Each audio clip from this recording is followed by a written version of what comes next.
Hello, hi everyone, welcome back to the channel. So this is your Ramandeep Singh and I'm back with yet another video. So today I have this is just a warm-up video. We'll be continuing with that TP series definitely. So this is just a warm-up problem and today we will be solving this problem, that is क्या कहते हैं इसको, min depth problem हम solve करेंगे. So we have already solved the maximum depth of a binary tree. So this is also similar problem, min depth. So this is a min depth problem and what we have to do, let's read the problem statement. आपको पता होना चाहिए binary tree के depth क्या है, ठीक है, और रिकर्शन क्या होता है, रिकर्शन के रेकरेंस रिलेशंस, बेस केसेस, वो सब चीज़ें आपको पता होना चाहिए in order to understand this well, ठीक है. थोड़ा बहुत इंट्रोडक्शन चलो थोड़ा बहुत बता देता हूँ, डेप्थ वगैरह तो बताएंगे ऑफ कोर्स क्या होता है. तो देखो डेप्थ क्या होता है, आपका बोर्ड कहाँ है, बोर्ड ही गायब हो गया यार, ठीक है.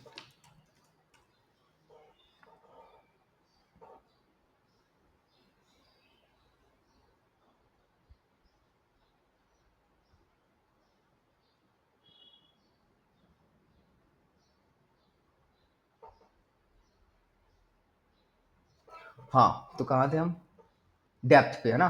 तो डिस्कस करते हैं व्हाट इज द डेप्थ. तो मान लीजिए ये हमारा बाइनरी ट्री है, 1 2 3 4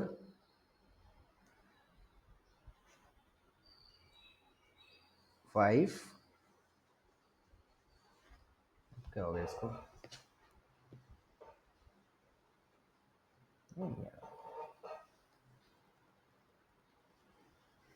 तो इंटरनेट ठीक है.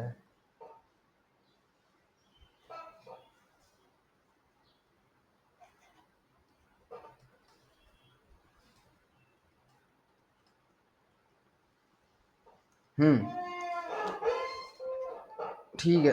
तो ये हमारा मिनिमम, ये हमारा बाइनरी ट्री है. तो देखो डेप्थ क्या होता है, डेप्थ, मान ली डेप्थ सिंपल सी चीज़ है. डेप्थ मतलब लेट्स से मैक्सिमम डेप्थ का मतलब ये होता है कि रूट नोड से लेके उस लीफ नोड तक में कितने नोड्स आए हैं जो कि फारदेस्ट है, ठीक है, जो कि फारदेस्ट है उसमें कितने आए हैं, दैट इज उसको क्या कहते हैं अपने मैक्सिमम डेप्थ. जैसे इस केस में मैक्सिमम डेप्थ क्या है, 1 2 3, 1 2 3, ठीक है. तो 3 है इसका answer, because maximum depth is 3. अब what is the minimum depth, minimum depth होगी वो जो कि क्लोजेस्ट नोड है वहां तक के कितने, क्या कहते हैं उसको, वो है कितने नोड्स आए हैं जो सबसे पास नोड है उसके पाथ में. जैसे सबसे पास नोड है हमारे पास 3, तो 3 तक कितने नोड्स हमारे पास, 2, तो 1 2, तो इसका आंसर हो जाएगा 2. तो that is 2 is the maximum minimum depth, और मैक्सिमम डेप्थ 3 है. 4 या 5 तक का जो पाथ है ना, पाथ तो एक ही होगा ऑब्वियसली, ट्री में दो नोड्स के बीच में एक ही पाथ होता है ना. These things you should know. अब आते हैं, कहाँ थे हम, क्वेश्चन पे. क्वेश्चन का है हमारा ये रहा. तो देखो यहाँ पे हम क्या करेंगे कि we are going to find this 2. हमें इस 2 को निकालना है, देखते हैं कैसे निकालते हैं. तो 2 को निकालने के लिए हमें पता है कि एक बाइनरी ट्री है. बाइनरी ट्री है तो बाइनरी ट्री में रिकर्सिवली सोचते हैं ना, अपन ने डिस्कस की थी ये सब चीज़ें. तो let's create a function signature min depth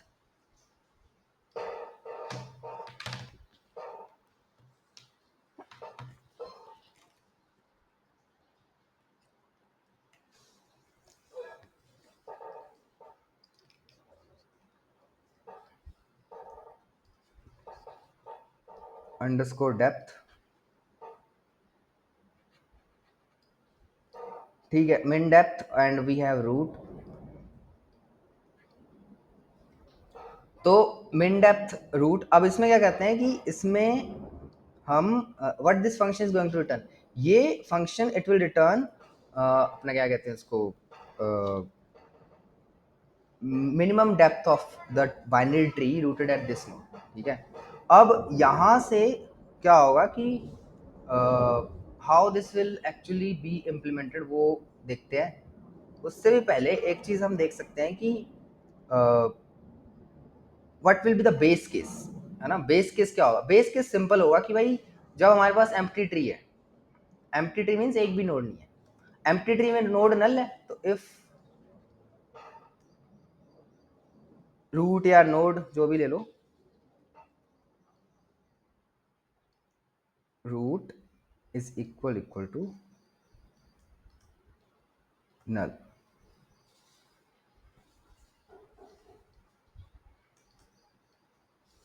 तो इसका मतलब हम क्या रिटर्न कर देंगे इस केस में? जीरो। क्यों?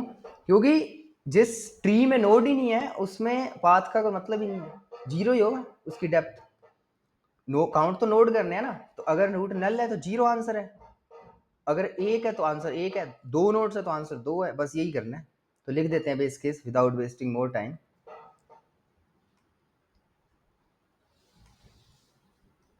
Actually you should give me the feedback if people are watching my videos, क्योंकि that will help me improve। खुद मुझे मतलब खुद मैं देखता हूँ इधर उधर वीडियोस वगैरह कौन सी बेटर है, कैसे इम्प्रूव करना है, बट वही है कि थोड़ा अगर और सब्जेक्टिव फीडबैक मिल जाए तो it would be better. Root is equal to null, तो रिटर्न कर देंगे हम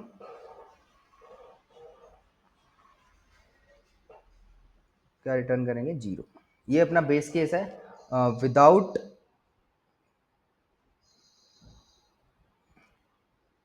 when the root is null return zero। अब नेक्स्ट अपने क्या कहते हैं उसमें आते हैं क्या कहते हैं उसको यार, रिकरेंस रिलेशनशिप। रिकरेंस रिलेशनशिप में आते हैं, ठीक है। रिकरेंस रिलेशनशिप मीन्स हमें क्या करना है कि रूट जो है उसके लेफ्ट या राइट सब ट्री, उन दोनों में अपन को क्या करना है, या तो लेफ्ट सब ट्री में जाना है या राइट सब ट्री में जाना है, ठीक है। क्योंकि देखो जो हमारा नियरेस्ट नोड है वो या तो लेफ्ट सब ट्री में मिलेगा या राइट सब ट्री में मिलेगा, है ना, और तो कहीं नहीं मिलने वाला, क्योंकि दो ही चाइल्ड्स होते हैं, दो ही चिल्ड्रन होते हैं। अब इसमें देखो, इसमें देखो वन वन के लेफ्ट में जाएगा या फिर वन के राइट में जाएगा, तो ये लेफ्ट है, ये लेफ्ट है, ये राइट है। अब कैसे जाएगा? रिकर्सिवली गौर करना पड़ेगा, कैसे देखते हैं।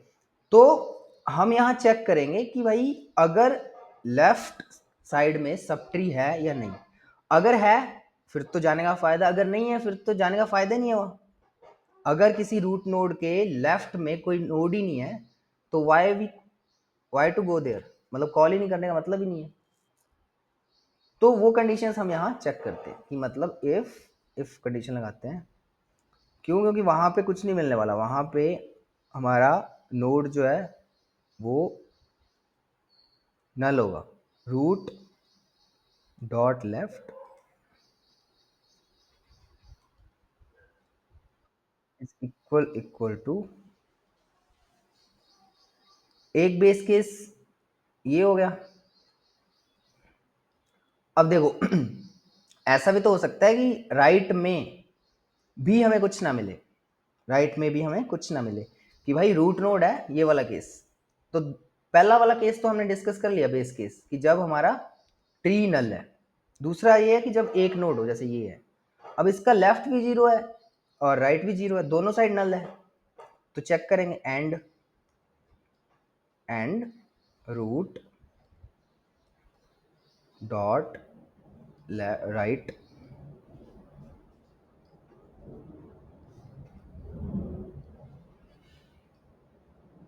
Is equal to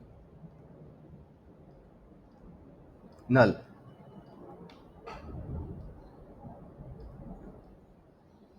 If this is the case, then इस केस में what we will return?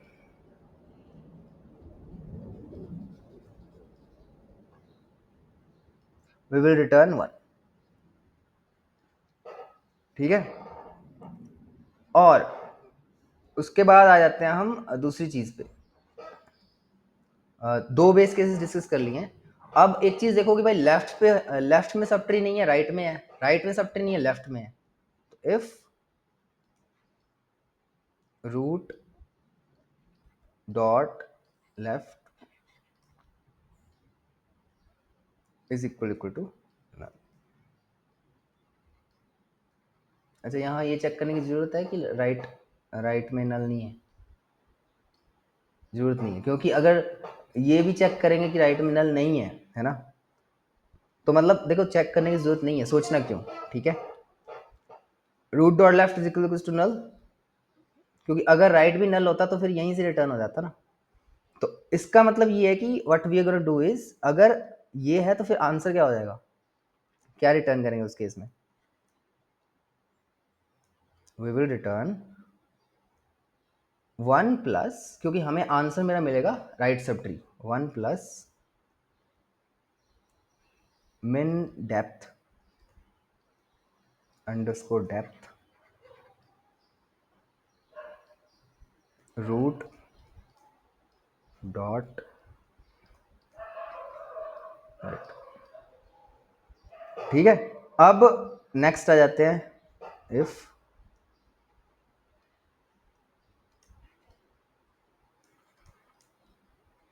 Root dot right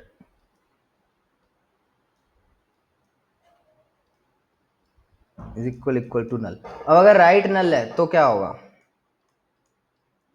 तो उस केस में तो फिर लेफ्ट पे कॉल कर दो, रिटर्न 1 प्लस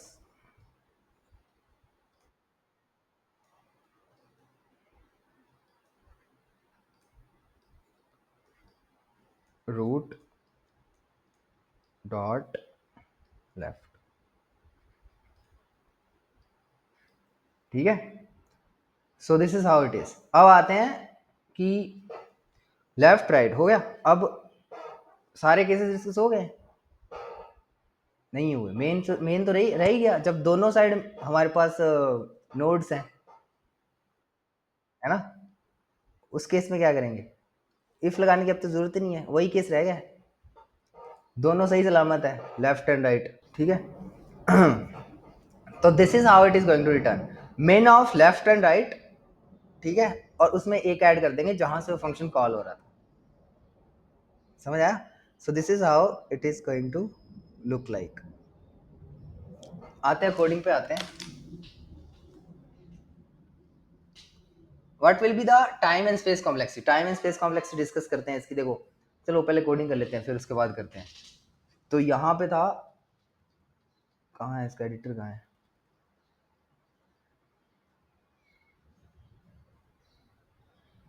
ये रहा। ठीक है, so this is your min depth function. If root is equal to null, तो भाई रिटर्न कर दो 0। If root dot not CPP में कोड कर रहे हैं, is equal to null and root is equal to null, तो वी विल रिटर्न 1।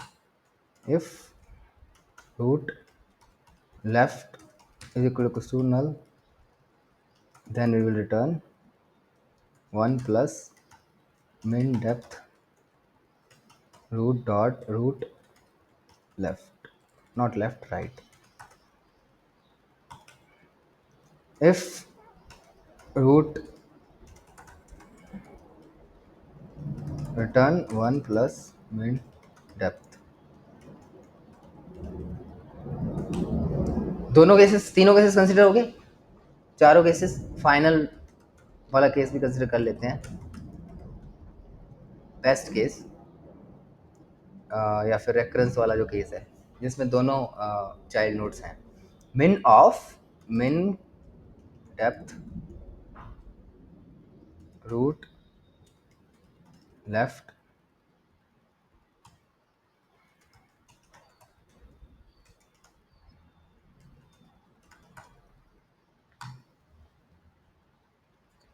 ठीक है, I think this code is correct. Submit करके रन करके देखते हैं इसको। नहीं है करेक्ट, हाँ सेमी कोलन छूट गया है। इसीलिए कोडिंग करते करते रहना चाहिए लगातार, विदाउट लाइक स्ट्रेक टूटनी नहीं चाहिए, नहीं तो फिर ये सब चीज़ें।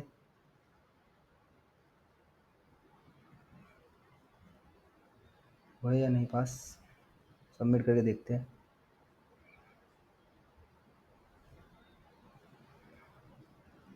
ठीक है, AC. Finally, we have solved this problem, and let's finally discuss the time and space complexity. Although you know, but let's for the sake of completion, हमारे पास हम रिकर्शन का यूज कर रहे हैं तो कितने फंक्शन कॉल्स कर रहे हैं, दो, है ना? So for every node we are actually going to every single node, है ना? कर रहे हैं, तो what will be the time complexity for this one? सोचो।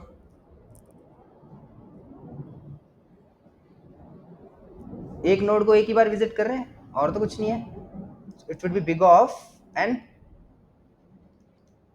यही होगी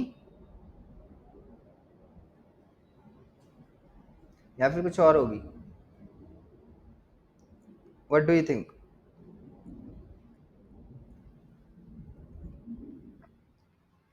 We are visiting one node exactly once, so we have n nodes, so we will have big of n as the time complexity. Space complexity would be constant. Auxiliary space हम कुछ भी use नहीं कर रहे हैं, but we are using internal call stack, so that means for that the क्या कहते हैं उसको, space complexity would be big of n.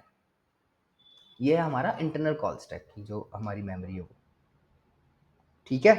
So I hope you enjoyed the video, and do give me the subjective feedback that will help me improve the series, the videos which I am creating, and to get the best work done. ठीक है, अब let us uh, pause and we'll see you soon in the next video. Till then, take care. Bye bye.